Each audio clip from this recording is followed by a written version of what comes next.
تیسرا درس ہے اور گزشتہ دو درسوں میں سیدنا ابراہیم علی نبینا وعلیہ الصلاۃ والسلام سے لے کے رسول اللہ صلی اللہ علیہ وسلم کے دادا حضرت عبد المطلب تک جو سیرت اور تاریخ کی تفصیل ہے اس کا بیان ہو گیا۔ گزشتہ جمعے میں ہم نے بات وہاں پر چھوڑی تھی جہاں رسول اللہ صلی اللہ علیہ وسلم کی پیدائش سے تھوڑا سا پہلے جو واقعات پیش آئے، جن میں سے کچھ کا تعلق حضرت عبد المطلب جو آپ کے دادا تھے ان کے ساتھ تھا، جس میں زمزم کے کنویں کی دوبارہ دریافت، وہاں تک بات آئی تھی اور اس پر وقت ختم ہوا تھا۔ ایک واقعہ آپ کی پیدائش سے پہلے کا جو اور اس کا ایک خاص قسم کا تعلق حضرت عبد المطلب سے بھی ہے، وہ ہے جس کی آیت، جس کی صورت ابھی میں نے آپ کے سامنے تلاوت کی، سورۃ الفیل جس کو کہتے ہیں۔ مورخین اور سیرت نگاروں کے خیال میں یہ واقعہ رسول اللہ صلی اللہ علیہ وسلم کی پیدائش سے 50 دن پہلے پیش آئے، اور یہ عربوں کی تاریخ کا، حجاز کی تاریخ کا ایک بہت بڑا واقعہ تھا، اور اس میں اللہ جل شانہ نے جس طریقے کے ساتھ اپنے نبی کی مدد اور نصرت فرمائی، اپنے گھر کی، نبی کی نہیں، نبی تو ابھی پیدا نہیں ہوئے، اپنے گھر کی اللہ جل شانہ نے جس طریقے کے ساتھ حفاظت فرمائی، اس کا ذکر اس واقعے کے اندر ہے۔ یہ جس بادشاہ نے یا جس گورنر نے آپ کہہ لیں مکہ مکرمہ پر چڑھائی کا ارادہ کیا تھا، اس کا نام ابرہہ ہے۔ آپ دیکھیں قرآن پاک کا انداز بالکل واقعے کو بیان کرنے کا اور ہے۔ قرآن نے کہا کہ الم تر کیف فعل ربک باصحاب الفیل، سیدھا سیدھا اس طرف متوجہ کیا گیا کہ دیکھو تم لوگوں نے نہیں دیکھا کہ اللہ رب العزت نے ہاتھیوں والوں کے ساتھ کیا کیا؟ کیف فعل ربک، آپ کے رب نے کیا فعل کیا ان کے ساتھ۔ تو یہ جو بادشاہ تھا، یہ جو گورنر تھا، یمن کا تھا یہ، اور دنیا کے میں حالات کیسے بدلتے ہیں آپ اس سے اندازہ لگائیے کہ اس زمانے کا جو یمن تھا، جو بہت ہی متمدن اور ترقی یافتہ ملک شمار ہوتا تھا، وہ زیر نگیں تھا حبشہ کے، اور حبشہ سے مراد جو ملک ہے آج کل وہ کئی ملکوں میں بٹا ہوا ہے، جیسے ایتھوپیا اور ایریٹیریا اور ان ملکوں پر مشتمل علاقے کا، یعنی ایک زمانے میں حبشہ کی اتنی بڑی حیثیت تھی، قیصر و کسریٰ کے بعد نجاشی کا نام لیا جاتا تھا جو شاہ حبشہ ہوتا تھا، اور اس کی حکومت افریقہ میں واقع ملک تھا، اور اس کی حکومت ایشیا کے ملکوں کے اوپر بھی تھی، جیسے یمن جیسے علاقے میں۔ یہ ابرہہ جو ہے یہ اسی کی جانب سے حبشہ کے بادشاہ کی طرف سے یمن کا گورنر تھا۔ اچھا، جب لوگوں کو سیاسی اقتدار حاصل ہو جائے تو انسان کی ایک عادت ہے کہ جب اس کا سیاسی اقتدار یا اس کی حکومت مستحکم ہو جائے تو اس کو مذہبی اقتدار کی بھی خواہش پیدا ہوتی ہے۔ عیسائیت کے اندر جو بعض فرقے بنے ہیں وہ بھی اسی وجہ سے کہ بادشاہوں کو یہ شوق پیدا ہوا کہ یہ مذہبی رہنمائی بھی ہمارے پاس ہونی چاہیے، اور انہوں نے اس کی کوشش کی۔ آپ کبھی یہ پروٹیسٹنٹس کی تاریخ پڑھیں، کیتھولک چرچ کے خلاف انہوں نے جو بغاوت کی، پوپ کو نہیں مانتے کیونکہ بادشاہ کا خیال یہ تھا کہ مذہبی رہنمائی میرے مقابلے کے اندر ایک اور قیادت کھڑی ہوتی ہے، چاہے بے شک وہ مذہب کے نام پر ہوتی ہے، سیاست سے اور ریاست سے اس کا اگر براہ راست تعلق نہ بھی ہو، لیکن بادشاہ اس کی طرف بھی اقدام کرتے ہیں۔ تو یہ جو ابرہہ تھا، اور یمن چونکہ بہت مالدار ملک تھا، بڑا مالدار علاقہ تھا پورا کا پورا، تو اس کو یہ شوق ہوا کہ یمن نے تمدنی ترقی تو بہت کر لی، اب یہ جو حجاز کے اندر ایک خانہ کعبہ ہے جو بہت سارے لوگوں کی عقیدت کا مرکز ہے اور لوگ حج کرنے کے لیے وہاں پر جاتے ہیں اور ایک اس کو قدر اور منزلت کی نگاہ سے دیکھتے ہیں، اگر وہ تو ایک چھوٹا سا گھر ہے، پتھروں کا بنا ہوا ایک کمرہ ہے، اور تو اس سے اگر کہیں بہتر ایک شاہانہ قسم کا کمرہ اور ایک اس سے زیادہ خوبصورت انداز میں بنا ہوا اگر میں یمن میں بناؤں اور اس کو کہہ دوں کہ یہ خانہ کعبہ ہے اور لوگ آئندہ بجائے ادھر جانے کے ادھر آیا کریں، تو اس سے لوگوں کی جو مذہبی پیشوائی ہے وہ بھی ہمارے پاس آ جائے گی، عرب کی خاص طور۔ تو اس نے یمن میں ایک گھر بنایا۔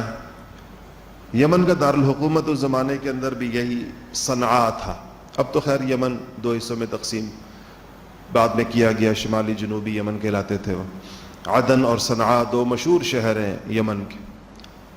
تو وہ جب گھر بن گیا، اب اس گھر بننے کے بعد کیا ہوا، جو ابرہہ جو ہے وہ خانہ کعبہ پر چڑھائی کے لیے آ گیا، اس کے بارے میں تاریخی روایات دو ہیں۔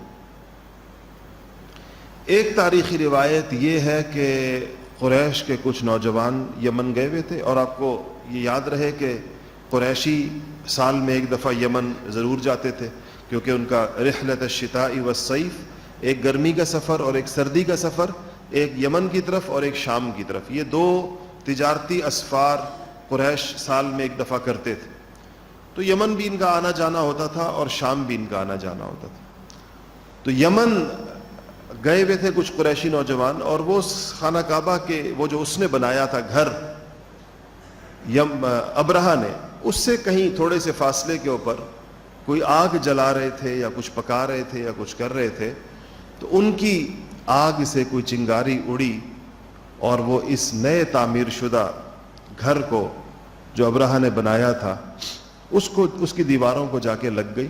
اس پہ کپڑا چڑھایا، خانہ کعبہ پہ چونکہ کپڑا ہوتا تھا تو وہ بالکل اس کی نقل کی گئی تھی، تو وہ جب اس کو جا کے لگی تو اس کو آگ لگ گئی، اور اس کو ایسی آگ لگی کہ وہ بالکل خاکستر ہو گیا، راکھ ہو گیا مکمل طور۔ تو کچھ تاریخی روایات میں تو آتا ہے کہ اس کے راکھ ہو جانے سے، اور چونکہ یہ عمل مکہ کے اور قریش کے کچھ نوجوانوں کی وجہ سے ہوا تھا، تو ابرہہ یہ ماننے کو تیار نہیں تھا کہ یہ غلطی سے گئی ہے، اس کا خیال تھا کہ انہوں نے آگ لگائی ہے۔ اس پر اس نے کہا کہ اب یہاں گھر تو بعد میں بنے گا، پہلے وہ گھر گرایا جائے گا جس گھر کی عظمت کے یہ لوگ بہت زیادہ قائل ہیں۔ تو ایک روایت یہ ہے۔ ایک دوسری روایت بھی ہے، اور وہ یہ ہے کہ وہاں پر قریش کی ایک شاخ ہے بنی کنانہ، اس کا ایک بندہ یمن کے اندر تھا۔ اس نے جب دیکھا کہ یہ جھوٹا خانہ کعبہ، یہ دوسرا خانہ کعبہ بن گیا ہے، تو اس نے اس کو ابرہہ کو یہ بتانے کے لیے کہ یہاں کوئی عبادت کرنے تو نہیں آئے گا، نہ اس کو وہ بیت اللہ والی عظمت حاصل ہو سکتی ہے، اس نے کہیں رات کو جب کوئی نہیں تھا آ کر اس گھر کے اندر غلاظت کر دی، اور اس کو اٹھا کے اس کی دیواروں کے اوپر بھی مل دیا، اور یہ پیغام دیا ابرہہ کو کہ تم نے جو بنایا ہے وہ اس قابل ہے کہ وہ بطور لیٹرین کے یا بطور بیت الخلاء کے استعمال ہو، نہ یہ کہ وہ بیت اللہ ہو سکتا ہے۔ اس بات سے وہ بھڑک اٹھا۔ دوسری روایت یہ ہے کہ اس نے کہا کہ اب تو اس گھر کو پہلے گرانا لازم ہو گیا ہے جس کے ساتھ لوگوں کی عقیدت کا یہ عالم ہے کہ میرے بنائے ہوئے گھر کو تسلیم نہیں کر رہے۔ 60,000 کا لشکر لے کر، جو بہت بڑا لشکر تھا، مکہ مکرمہ میں تو کوئی باقاعدہ فوج تھی نہیں، اور یہی قریش کے قبائل تھے، وہ چلا۔ اس لشکر کی خصوصیت یا اس کا امتیاز یہ تھا کہ اس میں ہاتھی بھی ساتھ تھے، اور عربوں نے کبھی ہاتھی نہیں دیکھا تھا، اس لیے کہ ہاتھی صحراؤں کی چیز ہی نہیں، ہاتھی تو جنگلوں میں ہوتا ہے، اور پوری جزیرۃ العرب میں جنگل تو کہیں بھی نہیں تھے، انہوں نے ہاتھی نہیں دیکھا تھا۔ یہ 9 تھے یا 11 تھے یا 13 تھے، یہ ہاتھی مختلف روایات ہیں اس کے بارے میں، یہ اس لشکر کا حصہ تھی۔ جب یہ منزلوں پر منزلیں مارتے ہوئے یہ پہنچے مکہ مکرمہ کے قریب، آپ نے وادی محصر کا نام سنا ہوگا، آج بھی موجود ہے۔ یہاں آ کر اس نے پڑاؤ ڈالا، جس طرح کسی شہر پر حملہ کرنے سے پہلے اس کے باہر کیمپ لگایا جاتا ہے۔ حضرت جناب عبد المطلب کو اطلاع ملی کہ یمن کا بادشاہ خانہ کعبہ کو گرانے کی نیت سے قریب آ چکا ہے۔ انہوں نے اپنی قوم کو، قریش سے یہ کہا، پتہ چلا 60,000 کا لشکر ہے، اس میں ہاتھی بھی ہیں، تو انہوں نے اپنی قوم سے کہا کہ مکہ خالی کر دو، مکہ سے نکل کر اس کے جو اطراف میں جو پہاڑ ہیں ادھر چلے جاؤ سارے کے سارے، اور یہ بیت اللہ ہے، یہ اللہ کا گھر ہے، اللہ تعالیٰ اس کی خود حفاظت کرے۔ تو اس کے بعد لوگ تو سائڈوں پر چلے گئے۔ ابرہہ نے یہ کیا کہ اس کے فوجی جو تھے، جو اس کے لشکر کے لوگ تھے، وہ گئے اور مکہ کے آس پاس جو جگہیں تھیں جہاں پر اونٹ وغیرہ چر رہے تھے لوگوں کے، وہ پکڑ کر لے آئے، جیسے قابض فوجیں کرتی ہیں، جہاں پر قبضہ ہو جائے تو لوگوں کے جان مال۔ ان الملوک اذا دخلوا قریۃ افسدوها وجعلوا اعزۃ اہلها اذلہ۔ بلقیس نے جب ملکہ بلقیس نے اپنے وزیروں کو بلا کر کہا تھا کہ سلیمان کا خط آیا ہے، اور سلیمان علیہ السلام نے کہا ہے کہ یا تو مسلمان ہو جاؤ اور یا پھر میرے لشکروں کے استقبال کے لیے تیار ہو جاؤ، تو کیا کیا جائے؟ تو اس موقع کے اوپر یہ کہا کہ ان الملوک اذا دخلوا قریۃ، کہ جب بادشاہ کسی ملک کے اندر فاتحانہ داخل ہوتے ہیں تو افسدوہا، تو اس کو پھر وہ تاخت و تاراج کر دیتے ہیں، اس کو تباہ و برباد کر دیتے ہیں۔ وجعلوا اعزۃ اہلہا اذلہ، اور اس کے جو عزت والے ہوتے ہیں، جو عزت والے لوگ ہوتے ہیں، ان کو ذلیل اور ان کو رسوا کر دیتے ہیں۔ تو انہوں نے جو اونٹ پکڑ کر لائے، اس میں سے 200 اونٹ جو تھے وہ جناب عبد المطلب کے تھے۔ عبد المطلب کو اطلاع ملی کہ ابرہہ کے لشکری جو ہیں میرے اونٹ لے گئے، اوروں کے بھی تھے، ان کے بھی تھے، تو یہ عبد المطلب اس ابرہہ سے ملنے کے لیے آئے۔ اچھا، ان کو اللہ تعالیٰ نے بڑی وجاہت سے اور بڑے حسن و جمال سے اور بڑی ایک ظاہری طور پر ایک بڑی شاندار شخصیت سے نوازا تھا، سردار بھی تھے ان سب کے، باوقار بھی بہت تھے۔ تو وہ جس بے خوف طریقے کے ساتھ، جس باوقار انداز میں ابرہہ سے ملنے کے لیے آئے، ابرہہ کے اوپر اس کا بڑا اثر ہوا۔ تو اس نے ان کو اعزاز و اکرام کے ساتھ، جیسے قبیلے کے بڑوں کو کے ساتھ معاملہ کیا جاتا ہے، ان کو بٹھایا اور پوچھا کہ آپ کیسے، آپ وہ سمجھا کہ یہ درخواست لے کر آئے ہوں گے کہ خانہ کعبہ پر حملہ مت کرو۔ تو انہوں نے کہا کہ آپ کے فوجیوں نے میرے اونٹ پکڑ لیے، تو ان سے میں اس لیے آیا ہوں کہ اپنے اونٹ آپ سے واپس لے لوں۔ تو ابرہہ نے کہا کہ مجھے حیرت ہے آپ کے اوپر، آپ کو ہمارے ارادے کا پتہ نہیں کہ ہم کس خیال سے یہاں پر آئے، مطلب آپ کو اونٹوں کی فکر ہے، آپ کو پتہ نہیں کہ ہم ابھی کیا کرنے والے ہیں، ہم تو یہ خانہ کعبہ گرانے والے ہیں، ہم تو اس کو ڈھانے والے ہیں، تو ہمارا اس کے اوپر حملہ ہونے والا ہے۔ تو اب عبد المطلب نے ایک جملہ کہا کہ انا رب الابل، میں اونٹوں کا مالک ہوں، اور کہا یہ جو ہے وللبیت رب، اور یہ جو بیت ہے اس کا اپنا ایک رب ہے، اس کا ایک اور مالک ہے، میں اس کا مالک نہیں ہوں۔ انا رب الابل، میں اونٹوں کا مالک ہوں، وللبیت رب سیمنعہ، کہا وہ اس کی حفاظت، اپنے گھر کی حفاظت کرنا وہ جانتا ہے، جس کا وہ گھر ہے، میں اس کی کوئی بات نہیں کروں گا۔ اور اپنے 200 اونٹ اس سے لیے اور چل پڑے۔ مکہ مکرمہ خالی کر دیا قریش نے۔ یہاں سے جب یہ نکل کر ابرہہ نکلا ہے اپنے اس کے ساتھ، تو اب اس کے جو ایک خاص جگہ آ گئی، یعنی وہ ریڈ لائن آ گئی جس کے آگے گویا اللہ جل شانہ کا حفاظتی حصار قائم تھا اپنے گھر کی حفاظت کے لیے۔ اب اس کے ہاتھی آگے نہ جائیں. انہوں نے ہاتھی آگے رکھے ہوئے، ہاتھی آگے نہ جائیں. اور یہ جو ہاتھیوں کو چلانے والے لوگ ہوتے ہیں وہ ان کے پاس نوکیلے نیزے نما چیزیں ہوتی تھی جس سے ہاتھیوں کو کچوکا دیا جاتا ہے آگے چلانے کے لیے. ہاتھی پر تو کوڑا ووڑا اثر نہیں کرتا، تو وہ ان کو کچوکے دے رہے ہیں، ہاتھی آگے جانے سے انکاری ہیں.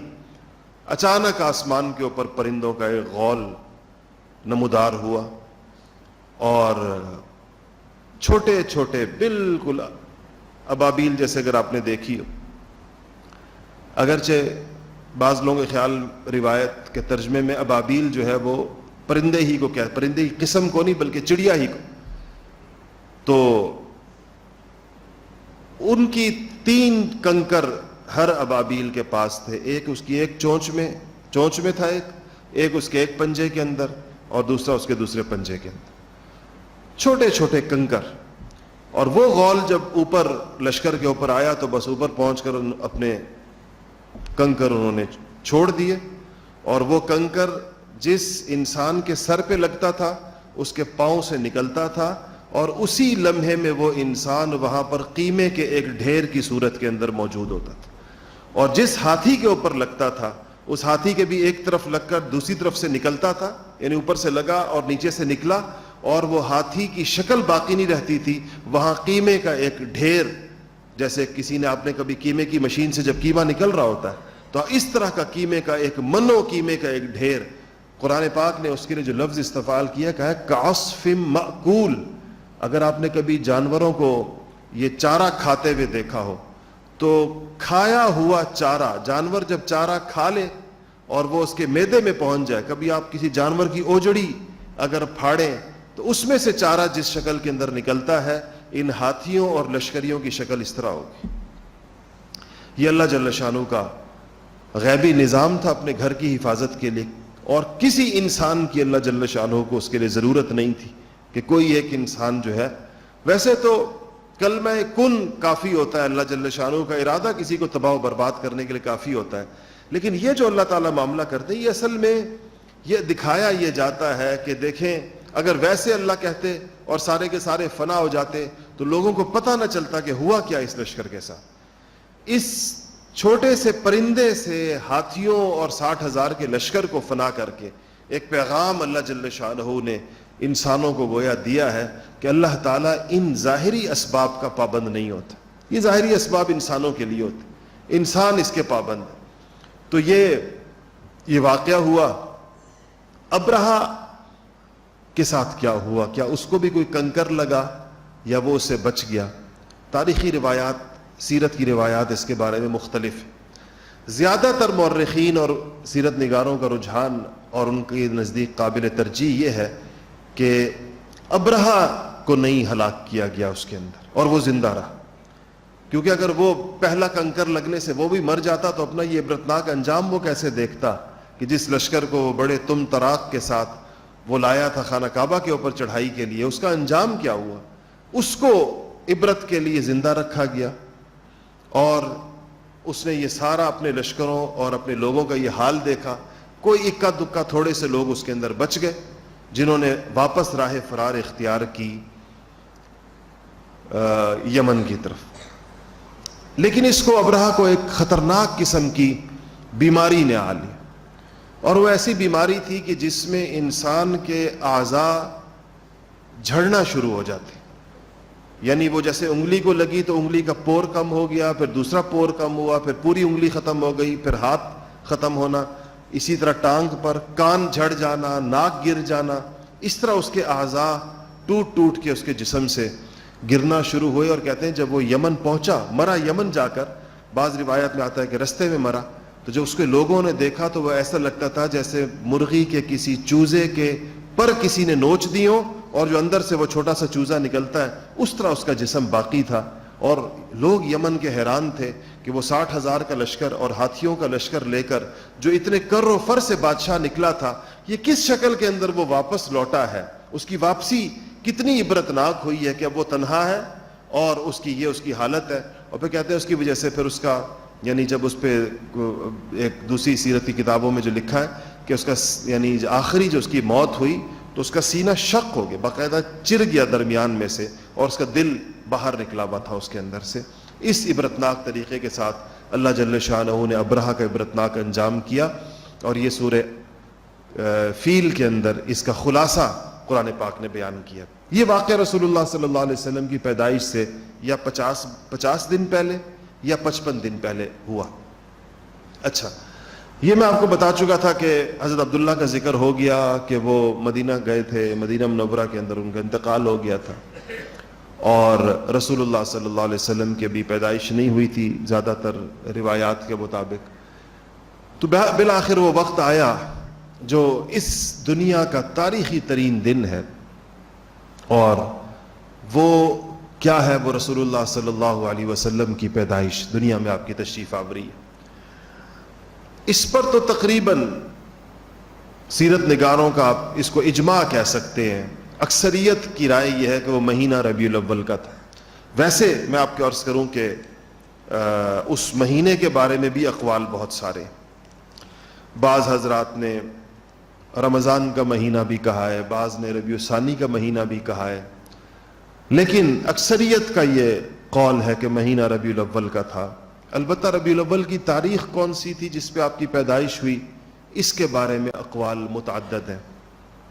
3 قول جو ہیں وہ زیادہ مشہور ہیں، جن میں سے ایک قول 8 ربیع الاول کا ہے، ایک قول 9 ربیع الاول کا ہے، اور ایک قول 12 ربیع الاول کا ہے۔ 11 کا قول بھی ہے کہ 11 ربیع الاول۔ تو اس میں سے مختلف حضرات نے اپنے طور پر اس کی تحقیق کی کوشش کی ہے، کیونکہ یہ پتہ چلتا ہے کہ دن سوموار کا تھا، پیر کا دن تھا۔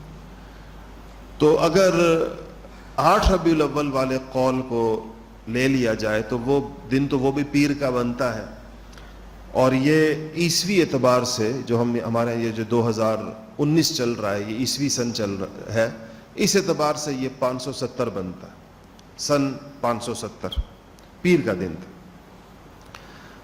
ابو طالب کے مکان میں آپ کی ولادت ہوئی، اور صبح سویرے کا وقت تھا، صبح صادق کا وقت تھا، اور جب یہ خبر رسول اللہ صلی اللہ علیہ وسلم کی خبر جو ہے وہ حضرت عبد المطلب کو ملی، جناب عبد المطلب کو۔ اچھا، آپ کے اس چچا کو جس نے بعد میں شدید ترین تکلیفیں آپ کو پہنچائی ہیں، ابو لہب کو، وہ بھی باہر ان لوگوں میں بیٹھا تھا جن کو خبر پہنچی، اسی کی لونڈی خبر لے کر آئی، سویبہ نام تھا اس کا۔ اور یہ لفظ ثویبہ عربی کے اندر ہے، میرا خیال یہ ہے کہ جو ہمارے ہاں ایک نام لڑکیوں کا لوگ رکھتے ہیں صوبیہ کے نام سے، یہ اسی کی بگڑی ہوئی شکل ہے۔ وہ چونکہ نقطے آگے پیچھے ہوتے ہیں، ثویبہ کے اندر یا پہلے یا با بعد میں ہے، تو لوگوں نے با پہلے کر دی اور یا بعد میں کر دی اور اس کو صوبیہ بنا دیا، ورنہ صوبیہ کا بظاہر کوئی معنی نہیں بنتا۔ یہ ایسے ہے جیسے ہمارے یہاں ایک نام ہے شرجیل کے نام سے، شرجیل کوئی نام نہیں ہے، یہ اصل میں لفظ شرحبیل ہے۔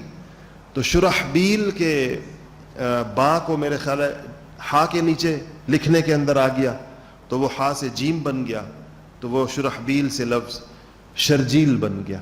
ایسے اردو کے اندر لوگوں نے جیسے پڑھا تو اس طرح نام آ جاتے ہیں۔ تو یہ جو سویبہ تھی جو لائی خوشخبری، تو ابو لہب کو جب خوشخبری ملی کہ میرے مرحوم بھائی عبداللہ کے ہاں بیٹا ہوا ہے، تو اس نے اپنی انگلی کے اشارے سے سویبہ سے کہا کہ تو آزاد ہے، اس خوشخبری پر تو آزاد ہے کہ تو بیٹے کی پیدائش کی خوشخبری لائی بھتیجے کی۔ تو بعض روایات کے اندر آتا ہے کہ کسی نے ابو لہب کو مرنے کے بعد خواب میں دیکھا، تو ظاہر ہے وہ تو مرا، آپ کو پتہ ہی ہے حضور اکرم صلی اللہ علیہ وسلم کی نبوت کے اعلان کے بھی بہت بعد میں مرا، مکہ مکرمہ کی ساری زندگی، اس کی ہجرت تک 13 سال آپ نے شدید ترین تکلیفیں اس کی اٹھائیں ابو لہب کی طرف سے۔ تو جب وہ مر گیا تو کسی نے اس کو خواب میں دیکھا، تو دو روایتیں آتی ہیں. کسی نے اس سے پوچھا، اس کو بہت برے حال میں دیکھا. ایک روایت میں آتا ہے کہ حضرت عباس نے خواب دیکھا. عباس چچا تھے حضور کے، چھوٹے بھائی تھے اس کے، ابو لہب کے چھوٹے بھائی تھے. تو پوچھا کہ کیا حال ہے تمہارا مرنے کے بعد؟ تو اس نے کہا میری بہت بری حالت ہے، میں نے کوئی خیر اور کوئی آرام اور کوئی اطمینان کی کوئی ایک لمحہ نہیں دیکھا جب سے میں مرا ہوں. بس ایک ہے کہ جس انگلی کے اشارے سے میں نے سویبہ کو آزاد کیا تھا محمد الرسول اللہ کی پیدائش کی خوشخبری کی وجہ سے، مجھے اس انگلی کے بقدر پانی پینے کے لیے دیا جاتا. بعض اس میں آتا ہے کہ اس انگلی کی جگہ کے علاوہ اس کو عذاب نہیں ہو رہا، میری انگلی کے اس کو جس سے میں نے یہ اشارہ کیا تھا کہ تو آزاد ہے. تو بہرحال حضرت آمینہ نے، جو آپ کی والدہ ماجدہ تھی، رسول اللہ صلی اللہ علیہ وسلم کی پیدائش کے زمانے میں جب آپ کا حمل ٹھہرا، ان کو مختلف خواب آنا شروع ہوئے. ان کو اس چیز کا اندازہ ہونا شروع ہو گیا کہ اللہ جل شانہ ان کے پیٹ میں کوئی بہت ہی بڑی شخصیت اور بہت ہی بڑی انسانیت کے لیے مختلف، اس کی تفصیلات کا وقت نہیں ہے. تو جب وہ آپ کی پیدائش ہوئی تو سیرت نگاروں نے بہت ساری چیزیں لکھی ہیں کہ دنیا پر اس کے اثرات مرتب ہوئے. مثلا بعض حضرات نے لکھا ہے کہ فارس میں جہاں پر آگ کی پوجا ہوتی تھی، آتش پرستوں کا جو علاقہ تھا، ان کا ایک عبادت خانہ تھا جس کے اندر ہزاروں سال سے آگ جل رہی تھی. تو وہ آگ بجھ گئی خود بخود اچانک ہی. یا ایک محل تھا کسرا کا، اس کے کنگر گر گئے اچانک، اس کے جو ستون تھے وہ گر گئے. یہ بہرحال کچھ چیزوں کا ذکر آتا ہے کہ آپ کی پیدائش کے ساتھ دنیا میں کچھ تبدیلیاں رونما ہوئی. عبد المطلب نے دادا تھے اور ان کو عبداللہ سے چونکہ بہت زیادہ پیار تھا اپنے بیٹے سے، تو ظاہر بات ہے ان کے پوتے کا آپ سوچیں ان کو کتنا انتظار ہوگا. تو وہ انہوں نے بلوایا لونڈی کے ذریعے سے پوتے کو، اور وہ لپٹا ہوا بچہ تازہ پیدا ہوا، نیا پیدا ہوا کپڑوں کے اندر لپٹا ہوا لونڈی دادا کے پاس لے کر گئی. تو اس کو لے کر خانہ کعبہ چلے گئے، اور خانہ کعبہ میں جا کے جو دروازہ ہے خانہ کعبہ کا، اس کی چوکھٹ کے اوپر ان کو رکھا اور وہاں ان کے لیے دعا کی، اور اس کا نام انہوں نے محمد تجویز کیا. عجیب بات یہ ہے کہ یہ نام عربوں کے اندر معروف نہیں تھا. یہ تو آپ نہیں کہہ سکتے کہ کسی کا نہیں تھا، کیونکہ کچھ لوگوں نے مختلف، اس سے پتہ چلا تھا کہ دو نام آپ کے محمد اور احمد قرآن نے دونوں لیے ہیں. محمد الرسول اللہ قرآن کے اندر آتا ہے، اور جہاں عیسیٰ علیہ السلام نے کہا کی طرف سے بات کی کہ انہوں نے کہا کہ میرے بعد نبی آئے گا اسمہ احمد، اس کا نام کیا ہوگا؟ احمد ہوگا. بعض روایات میں آتا ہے کہ دادا نے نام محمد رکھا اور والدہ نے نام احمد رکھا. یہ تو اللہ جل شانہ کی طرف سے نام آپ کے رکھے گئے تھے. آپ نے خود ایک حدیث میں فرمایا کہ میرے 5 نام ہیں، میرے 5 نام ہیں. اس کا مطلب یہ نہیں کہ صرف 5 ہیں، اس سے زیادہ بھی ہیں، لیکن اس میں 5 کی طرف فرمایا کہ میں محمد ہوں، اور میں احمد ہوں، اور میں ماحن. ماحن کا مطلب ہوتا ہے مٹا دینے والا، کفر کے آثار کو مٹا دینے والا. میں ماحی ہوں. اور اس کے بعد فرمایا کہ میں عاقب ہوں. عاقب کا مطلب ہوتا ہے تمام، یعنی جو سب سے آخر کے اندر آنے والا، اور یعنی خاتم النبیین ہونا. عاقب کا مطلب ہے سب سے آخر میں جو آئے گا. اور فرمایا کہ میں حاشر ہوں.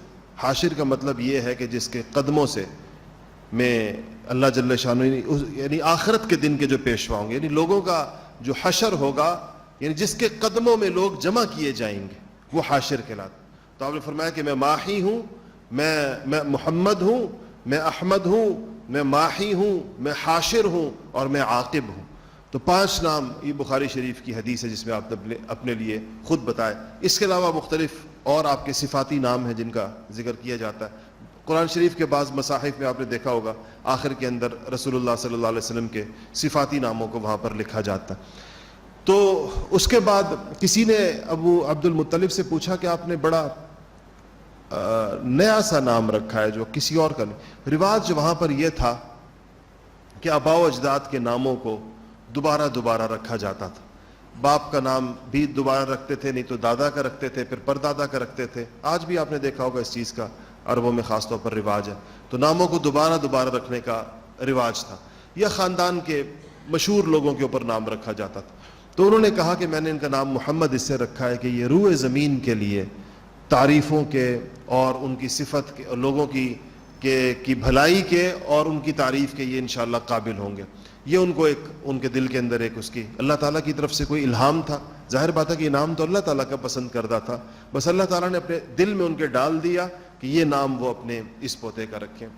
اس کے بعد رسول اللہ صلی اللہ علیہ وسلم کی پیدائش کے فوراً بعد عربوں کے ہاں ایک رواج تھا اس زمانے میں, حجاز میں خاص طور پر, کہ اپنے بچوں کو تربیت کے لیے یا ان کی صحیح نشو و نما کے لیے یا ان کو صحیح زبان سکھانے کے لیے ان کو دیہاتوں کے اندر بھیجا جاتا تھا. دیہاتوں کی زبان زیادہ خالص ہوتی, آج بھی ایسے ہوتا ہے.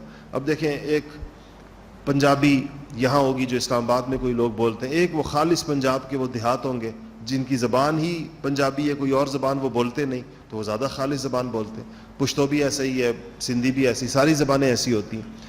تو عربی بھی وہ جو دیہاتوں کی عربی ہوتی تھی وہ بڑی خالص ہوتی تھی. ایک دفعہ حضرت ابوبکر صدیق رضی اللہ تعالیٰ نے آپ کے خاص دوست تھے, انہوں نے بڑے تعجب سے رسول اللہ صلی اللہ علیہ وسلم سے کہا کہ یا رسول اللہ, آپ بہت فصیح و بلیغ ہیں, فصاحت و بلاغت آپ کی بڑی شاندار ہے. تو حضور اکرم صلی اللہ علیہ وسلم نے فرمایا کہ ابوبکر میں قریش سے ہوں. قریش ویسے فصیح مشہور تھے, حضرت ابوبکر بھی قریش سے ہی تھے. نے کہا کہ میں قریش سے ہوں.